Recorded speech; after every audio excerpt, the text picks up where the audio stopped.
Yun, so ayun, bago magsisimula yung video, gusto ko lang i-shoutout si Idol Trafalgar Waterlaw, no, isa sa mga masugid na taga-subaybay sa atin. At syempre, maraming salamat always Animalism PH.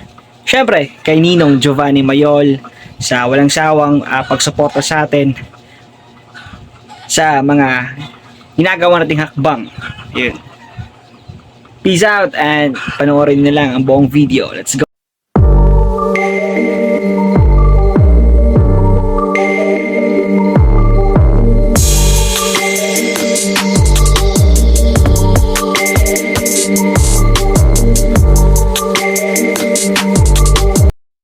Kumusta ka? Sana maayos na kayo ngayon. Panibagong araw na naman, panibagong umaga, at syempre, panibagong pag-asa. Magandang umaga, may buntag, maupayng adlaw, Pilipinas. So ngayon, Charter Day nga pala ngayon dito sa Mandaue City, Cebu. So nagkaroon tayo ng time para pumunta sa farm, no? Diyan sa KKK Himagsikan Koi Farm sa Cebu City. Tara at samahan niyo ako ngayong araw na to. So ayan, nakasakay na tayo sa Move It, no? So maraming salamat nga pala sa isang panibagong app na naman na nanggaling sa Grab. Kasi yung Move It talaga is marami silang vouchers nandun sa mismong app nila, kaya marami ka talagang promo code na gagamitin. Pero by the way, disclaimer lang, hindi po ito sponsor ng Grab. Pero Grab, baka naman. So ito, konting time-lapse na rin para mabilisan lang naman yung biyahe papunta doon sa farm.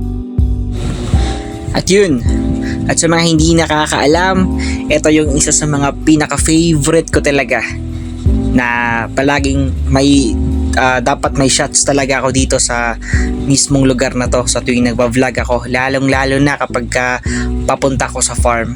Ayan, makikita mo talaga yung nagtataasang infrastructure dito sa Cebu.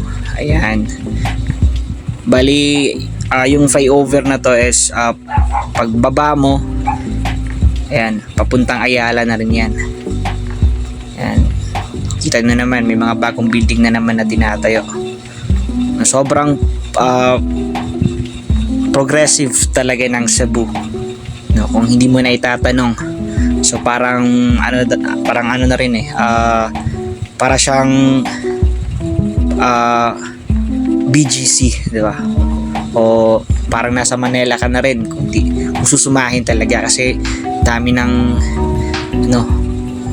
nagtataas ang building dyan. So ayun nga, dumating na tayo sa farm, nag-doorbell na ako. Ayan, nakapasok na rin tayo. At syempre, alam niyo na yan, ito ang ating main pond, which is nandun ang ating mga koi breeders na galing sa Japan. At dyan naman sa swimming pool na yan nakalagay ang ating mga own breed, no? At dun sa kabila, sa may bandang garahe ng mga sasakyan, nandun nakalagay yung mga stocks namin na imported. So yung imported na natira doon is yung mga tancho. Ayan naman si Max, no? Yung aso ni pinakamamahal na dog ni Chris. Yan, si Maxi Boy.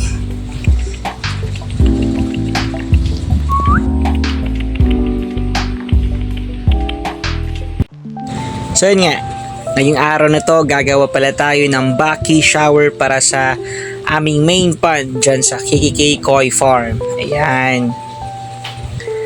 So bale, eto, nagsisimula na tayo para linisin yung mga pumes, no? Ayan, gumawa na si Chris ng falls. Ayan, para maganda daw yung drop. So ito yung mga pumes na natapos na rin natin na linisin. Ayan, final touch lang, no, para wala talagang matirang mga dumi. Kasi syempre ilalagay natin yan sa pan, baka mahalo pa. Ayan, isa-isahin lang muna natin. Konting time-lapse na rin. Ayan, ginamitan pa ng paa. Naku po. Ayan. So ano ba yung purpose ng Baki shower. Baki shower is good for for degassing purposes. So may mga ano ba tawag doon? Degassing is kinukuha yung mga extra toxic doon sa pan mo. Kaya doon na ilalagay sa mga pumice, no? Siya yung ano ba tawag doon? Siya yung tagasalo, no? O sinasala doon yung mga ibang toxic na nanggaling sa tubig. Yun na lang yung pinaka-basic na explain ko. Kasi kapag explain ko pa lalo medyo mahaba-haba na rin ang ating usapan. Ayan, nilinis ko na lang isa-isa, final touch. Ayan, alam mo ba sobrang init yan actually.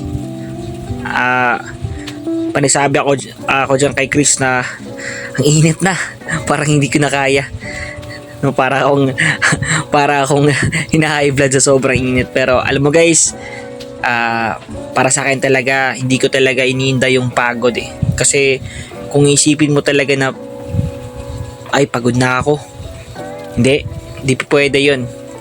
Kasi kung gusto mo talaga yung ginagawa mo at mahal mo yung ginagawa mo, yung pagod pwede mong ipahinga. Pero yung oras at panahon na sinayang mo na wala kang ginagawa, hindi mo na pwedeng balikan yun. Oops, eto na naman tayo. Pero yun yung totoo, no? Kaya eto nga, palagi kong sinasabi sa mga kakilala ko na mas yung mga teenagers ba. So palagi akong sinasabi sa kanila na huwag nyo sayangin yung mga panahon na dapat sana may ginawa kayo.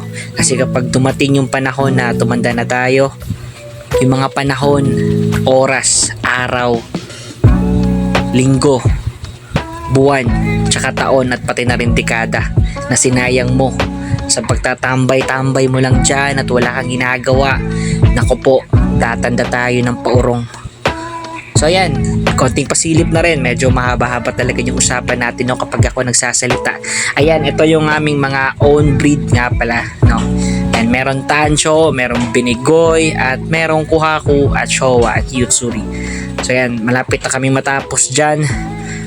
Tamang chill lang muna tayo kasi medyo nakakapagod rin.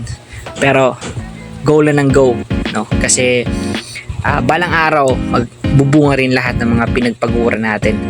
So ito, tinitingnan lang muna natin kung okay na ba yung mga ginagawa natin, no, kanina.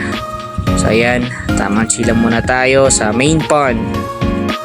So ayun nga guys, no, nag-setup na si Chris ng mga tubo. So bale, doon tayo sa mismong jet ng pond. Syempre, kukuha ng connections, no. Sa mga hindi nakakaalam at lalong-lalo na sa mga nagsisimula pa lang sa koi, kung gaano ba talaga ka-importante yung jet sa pond, o dapat may talaga, ano ba tawag doon, dapat may current talaga yung fish pan mo. Kasi isa rin yan sa nagbibigay tulong o nagbibigay sigla sa mga koi mo na kumbaga madali silang magutom o mabilis yung digestion nila. Ayan. So ayan, nakaset up na yung mga box. Ayan. Eto, double check na rin sa mga valve. Ayan, konting pasilip na rin. Ayan, gutom na sila kasi hindi kami nag-feed ng araw na yan. Kasi nga, may lalagay kami bagong filter. At yun nga, yung panusaran namin ay lagay yung chocolate na panalo na namin sa auction. Kaso, ginabi na kami matapos to. Kaya, sa susunod na lang. Ayan, gutom na gutom talaga, oh. Kita mo yung Tansho Showa. Ayan yung buong view ng pond. So eto, yan yung adjuster ng flow ng tubig. Yung mga may butas na yan, yan yung breather, no? Ayan. So, successful yung ginawa natin. Ayan.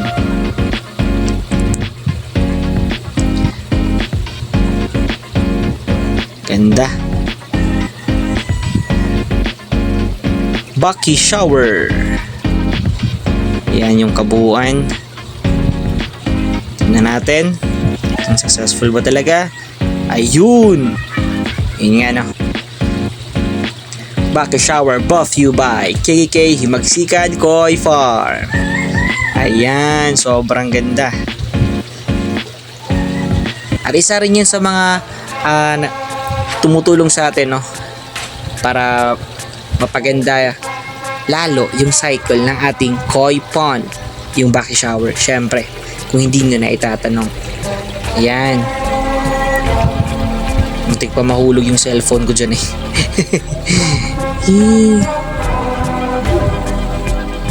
At so ayun nga, konting pasilip na rin sa kabuuan ng koi pond. Ayan, ayan yung grotto ni Mama Mary, no? Ayan. May mga iba't ibang halaman din dyan na nasa gilid ng pond. Nalagyan din namin ng shading. At ito nga pala yung sinasabi kong jet, no? Na dapat meron kayo kapag meron kayong koi pond. Ayan. Sobrang laki, no? Ng mga isda. Bali naka-open pipe na kami dyan. Hindi na kami gumagamit ng air diffuser para iwas na rin sa sira ng air pump. Kasi kapag ginamitan mo yun, pinapasukan kasi ng lumot yung diffuser. Ayan. Ganda. Tapos na tayo. Yun. So yun yun, natapos na tayo. As usual, ginabi na naman tayo. Pero at least may nagawa tayo ngayong araw. Bucky shower. Let's go. Makita-kita sa susunod na vlog.